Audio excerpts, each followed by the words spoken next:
Oh, hello there. My name is Matthew, And I'm Kenneth. and we just saw Blade Runner. What's the movie about, Matt? Blade Runner is about a future world overrun by the intermeshing of various cultures on Earth.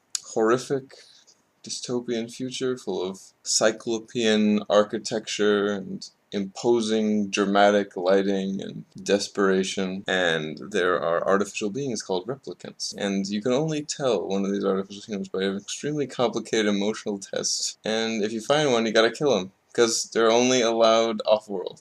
Right. And that is the job of the Blade Runner, to determine who is the replicant and to retire them. The main villains are replicants who've gotten from off-world back onto Earth, the head of which is Roy Batty, played by Rutger Hauer. They were programmed to live only 4 years. So they want to find their creator and see if they can be saved. I've only ever seen the theatrical version. That was the version which has Harrison Ford with a constant narration. And I guess the intention of it was to employ this feeling of like a detective noir, but also to spell out everything for the audience because in test screenings it seemed like people were confused. So the producers insisted, okay, we're gonna include this narration and we're gonna tell everybody what's happening every step of the way. So having seen that version, I have to admit I never thought all that much of the movie. There was something about the pacing that felt strange about it. Having seen this version, the way Ridley Scott intended it to be, I completely see why it gets as much praise as it does. Because of the way the pacing's handled, you're able to take in a lot of the atmosphere, which I don't think could be done the same with the theatrical cut. There are little bits where you can tell where people are going just visually. Well, in the theatrical version, Harrison Ford's character Deckard, he says in the narration, okay, I'm going to Leon's place to investigate such and such. In the version we saw, he listens to a recording from earlier in the movie of Leon saying, I live at this address, and then it just shows them at the apartment. They're not spelling it out so much for the audience. You get a lot from the visuals, you get a lot of world building just by looking. You see this really crowded street, but you also see a walk, don't walk sign, which is completely useless because the streets are just so crowded. Lots of tidbits like that. But Matt, what did you think of the movie before I get too deep into this? So good. It's just the visuals, the sound design, the plot, just oppressive atmosphere of crowded and filled with all this noise. And it ties into the main characters, these replicants. That's how they feel, right? Yeah. Living in a society constantly in fear, teeming life and police cars and shadows and spinning fans and all these things that have since become cliches, but in this movie were just invented. The constant fear of who is going to see me, who is going to uncover me, or it's this vast emptiness when we go to the apartment complex and it's just this gigantic arbitrary apartment complex that nobody is living in. People build buildings in order to satisfy some human need, right? It just, at some point somebody built this building and nobody lives in it. This void. Why did Tyrell create these replicants? It feels like completely arbitrary. What's the point of their existence? It's kind of depressing. The whole movie is very depressing. Oh, it is. Yeah. But beautiful, tightly interlocked. The world building is very, very subtle. They don't explicitly tell you the animals are not real. You get a question from one character saying, oh, is that a real snake? It's like, well, of course not. I wouldn't be working in this dingy place if it was a real snake. Deckard using a payphone and it charged him like $5 or something for like a minute call or something. It's something ridiculous like that. When I saw the theatrical version, it kind of killed the point of the style for me. There's this other large aspect of the story that's very controversial. That's different between the theatrical and the. Oh, yeah. Is Deckard a replicant? That's a and big in question. In the version that we saw, absolutely he is a replicant. Yeah. I know that this is controversial. Philip K. Dick and Dream of Electric Sheep did not like this change. Harrison Ford didn't like it either. Harrison Ford did not believe that his character was a replicant. Kenneth, in terms of just the movie, is the movie better served by Deckard being a replicant or not being a replicant?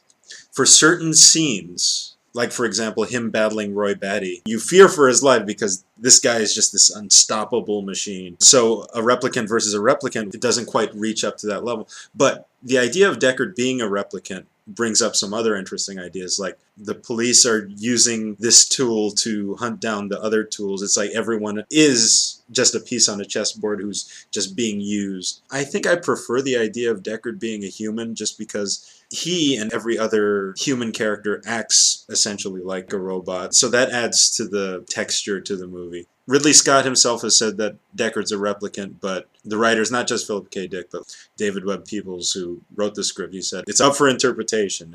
Every replicant in the movie is called by their first name, whereas every human is called by their last name. And Deckard, you never hear his first name mentioned. Yeah, I don't know. There are some questions in the movie, like why is he the only one that can take down the replicants? You know, he clearly doesn't want to do it. They got to bring him.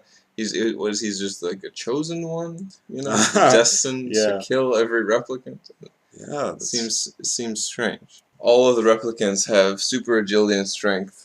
Yeah. And it seems like if he has that, it's only marginally better than normal persons. He can aim that sawed-off rifle pistol that he has really well. Yeah. But other than that, he seems to be helpless against all the replicants. You know, even the, what's her name? Pris? Some kind of sex doll, essentially. And she just kicks the shit out of him. I guess if he's a replicant, he's some kind of replicant with a normal human strength and agility. Although, they do seem to be making replicants more and more indistinguishable from human beings. So maybe that is... He could be the Nexus 7 or whatever. Exactly. Yeah. Only in terms of the movie. I've not read Do Androids Dream of Electric Sheep. Purely in terms of the movie, I think thematically it works better if he is a replicant. It's just a culmination of all of these ideas. You have an extremely interesting scene in terms of the themes of the movie, where Deckard essentially rapes Rachel. Yeah. He knows that she's replicant. It's almost like he's making this decision, in spite of the fact that she has emotions and memories and all these things, that she's just a machine or an object, right? Yeah. He can just do what he likes. Then it kind of comes full circle on him in the end when he decides to run away with Rachel. It sort of gives his character a plausible reason for sympathizing with her. Whereas without that, he kind of rapes her and then they just go off together for some reason.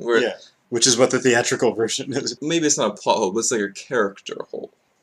One thing I notice is that all the replicants' deaths, they're all very disturbing. Leon gets his head blown out the side by Rachel, and the first replicant who Deckard shoots, we see it in slow motion, just blood spurting out and her falling on the ground, falling through glass. This one really got me was Pris. When she gets shot, she starts just writhing, just moving around really fast, like a robot would, but you still see her as a human. It's a way of humanizing them in a way it gets to you. Right, so you would think that in a movie like this, Harrison Ford is the protagonist, and then whenever he kills a replicant, it's like justified in some way. Even if he's supposed to find out by the end of the story, it's bad to kill replicants, right? Still, the audience is supposed to sympathize with him every step along the way. But that's not what happens in this movie. All of the deaths of the replicants are set up in such a way that it's like fucking horrifying. And there's no way to like emotionally sympathize with Harrison Ford as he's doing these things because of the way that it's directed, the way that the shots are set up, the way that you're introduced to the situation. You might be concerned for his safety or something like that, but that's not the same thing as believing that he's doing something that's justified, which is clearly not. Yeah. You mentioned the first person he shoots, she's just running away, and it's just completely focused on her, and she's terrified, and she dies horrifically. Right.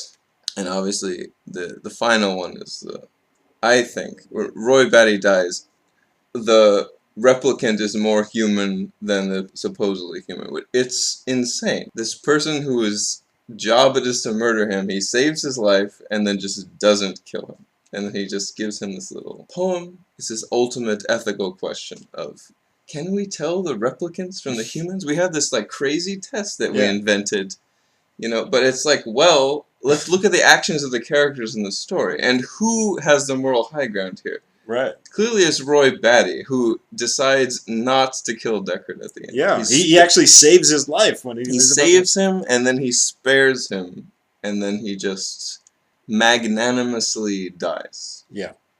Adding to that, it's interesting. We never see the robotic innards of any of the replicants. They all just look like humans when they're shot and so on. Who's the real human? And yeah, the person you sympathize the most, the one you understand the most, is Roy. We as humans, we don't know when we're going to die, whereas in his case, he has an expiration date and he knows it's coming soon. Coming face to face with Tyrell is supposed to be like meeting your creator. You know, it's the Prometheus thing again. I want to live forever. And it shows that the creator is not superior to the creation. Right? There's this whole business in the book of Job where Job says, gosh, I just wish that I could have like a trial with God. That he would just appear and we could argue it out. You know, and then, but God comes, oh shit. And God says, you know, gird up thy loins like a man. And he goes through this long litany of, here's all the things that I'm in charge of.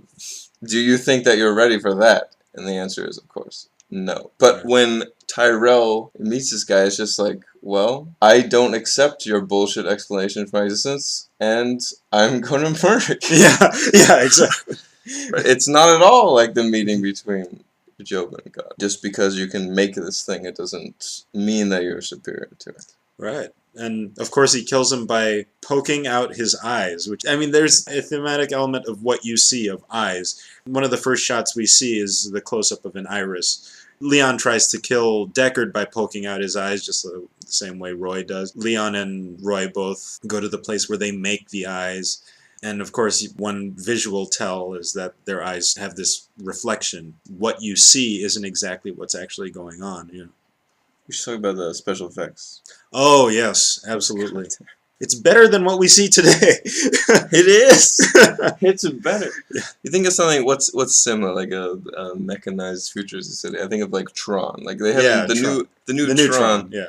You're like, man, that just looks like a reboot compared to this. Yeah, it looks really does. Neon and plastic and fake. And this, they built tiny versions of the buildings and used mirrors, so they could get two versions of the same building in one shot. It looks so fucking fantastic. It's amazing. It's amazing.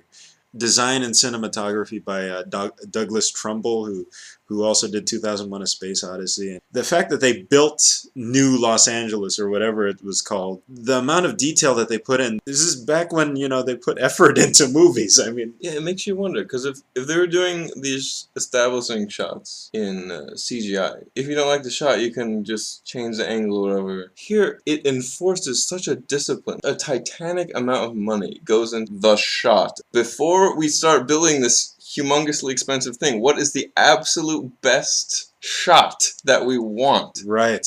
And like that kind of discipline, like does that even exist anymore? You could just say, well, we're modeling all this in 3D, so, you know, we don't like it, we just move the camera over here a little bit. Right. And the fact that you have that restriction, that adds to the art. Almost every shot in this movie looks like, you know, it could be a painting. I mean, we said the same thing when we watched Manhunter. The shots are chosen very specifically.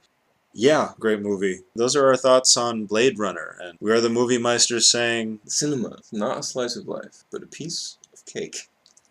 Thanks for watching.